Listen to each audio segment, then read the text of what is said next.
जिस तरह से जो प्रेस कॉन्फ्रेंस की गई थी, आचार संहिता का उल्लंघन किया गया है, इस तरह से कार्रवाई करने कहा गया है। कौन सी कार्रवाई और कौन सा आचार संहिता का उल्लंघन किया है उद्धव जी ने? 20 तारीख को उद्धव जी ने प्रेस से वार्तालाप जरूर किया है, हमेशा की तरह।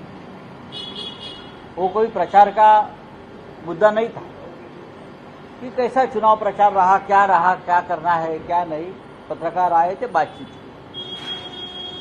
लेकिन मुंबई के एक बीजेपी के पदाधिकारी ने एक पत्र लिखा और उसके ऊपर केंद्रीय चुनाव आयोग ने कार्यवाही के आदेश दिए। मेरी जानकारी है, मेरे पार्टी ने, शिवसेना ने अब तक चुनाव आयोग को 17 पत्र लिखे हैं, जिसमें बहुत सी शिकायतें हैं, कुछ सूचनाएं हैं।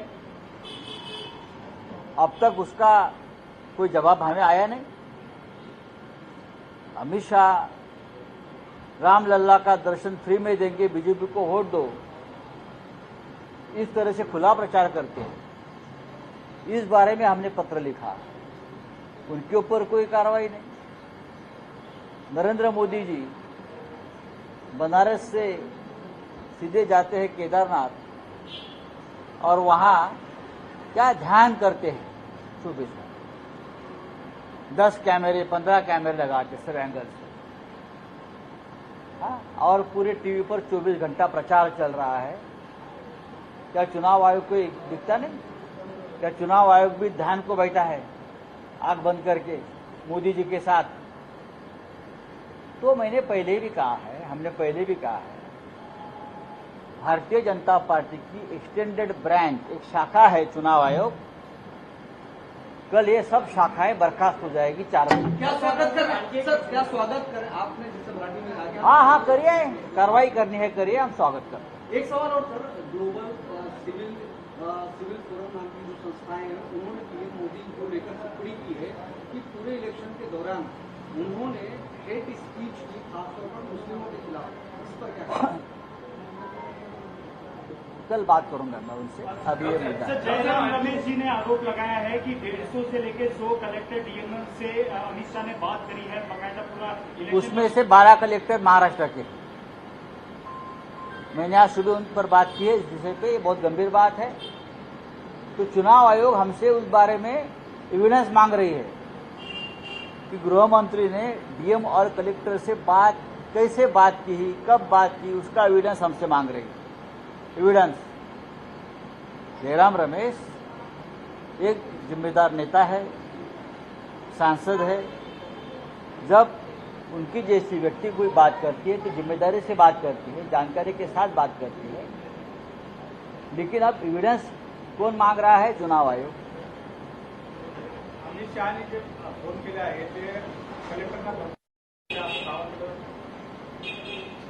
त्यात महाराष्ट्रातले 12 कलेक्टर आहेत जिथे भाजपला हरण्याची भीती आहे।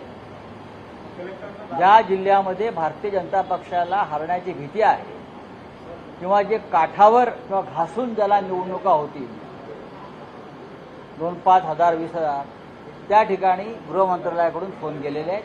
ही माझी पक्की माहिती आहे। जयराम रमेश जे 150 लोकसभा मतदारसंघाची भाषा करतात, त्यातले 12 मतदारसंघ हे महाराष्ट्रातले आहेत।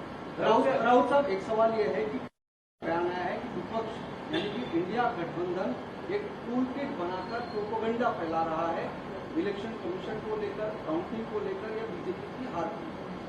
बीजेपी हार रही है। कल पीयूष गोयल को मुंबई में कल रुकना है। मुंबई में अपनी नहीं, पूरे महाराष्ट्र में बीजेपी की हार देखने के लिए। बीजेपी लड्डू बनवा रही है भारी संख्या में, कहीं ना कहीं। अरे लड्डू बनाओ, हलवा बनाओ, बासुंदी बनाइए, संदेश मिठाई बांटो, रगड़ा पैटीज बांटो, फाफड़ा बांटो, कल लेके आइए, लोग जश्न मनाएंगे आपकी हार का। राहुल साहेब एक प्रश्न होता है, एक प्रश्न आहे सर, एक प्रश्न आहे की तुम्ही म्हणता इंडिया आघाडीचं सरकार येईल, एक्झिट पोल म्हणतो आहेत की एनडीएचं सरकार येईल, स्पष्ट बहुमत मिळेल। अशा वेळेस जर तुम्ही दावा करतात इंडिया आघाडीचं सरकार येईल, तर आता तरी पंतप्रधान कोण होणार या बाबतीत काही एकवाक्यता झाली आहे का? इंडिया आघाडीचं काही ठरलंय का? भाजपचं ठरलंय का? पंतप्रधान नरेंद्र मोदी ते नाही होते, नाही, मी सांगतो ते प्रधानमंत्री होत नाही। आम्ही सांगतोय नरेंद्र मोदी उद्या संध्याकाळी 4 नंतर भूतपूर्व झालेले असते. 1996 चा जो काळ होता. नरेंद्र मोदी हे भूतपूर्व होतील उद्या आणि इंडिया आघाडी 24 तासामध्ये आपला पंतप्रधान निवडेल. 24 तासात आम्हाला काही अडचण नाही. सहमती झाली आहे काही आमच्यामध्ये सगळ्या विषयांवर चर्चा झालेल्या आहेत. आमचा निर्णय पक्का आहे. आम्हाला काही अडचण नाही. निकाल संपल्यावर 24 तासामध्ये इंडिया आघाडीचा प्रत्येक नेता हा दिल्लीत पोहोचेल आणि 24 तासामध्ये आम्ही निर्णय घेऊ. क्या पीएम लेकर इंडिया गठबंधन में कोई बातचीत की कोई चेहरा तय देखिए, हुआ है? पीएम पद के लिए हमारे गठबंधन में कोई मतभेद नहीं है. चर्चा जरूर होती है, कोई मतभेद नहीं है. कल शाम को पूरे नतीजे आने के बाद जब इंडिया गठबंधन की विजय की घोषणा हो जाएगी तो 24 घंटे में हमारा प्रधानमंत्री का चेहरा सामने आ जाएगा. अब देख लीजिए. लेकिन आप ये दावे के साथ कह सकते हैं कि नरेंद्र मोदी फिर से पंतप्रधान नहीं हो रहे? नरेंद्र मोदी प्रधानमंत्री नहीं हो रहे. चाहे कल से वो दिल्ली में बैठकर अपने कार्यकाल के अगले 100 दिन का एक कार्यक्रम बना रहे हैं. पहले कभी नहीं बनाया, ना 2014 में ना 2019 में. ये डर की ये डर है, हार की भय है. भ्रमिष्ठ बन गए सब लोग, ये भ्रम में है. कल से प्रधानमंत्री नरेंद्र मोदी भूतपूर्व प्रधानमंत्री होने जा रहे हैं. रावसाहेब 1996 मध्ये जो एच डी देवेगौडांचा जो कोणाचा एच डी देवेगौडांना पंतप्रधान करण्याचा जो मग आता परत देवगौडांना करायचं म्हणताय का तुम्ही? नाही, पण ट्रम्प असेल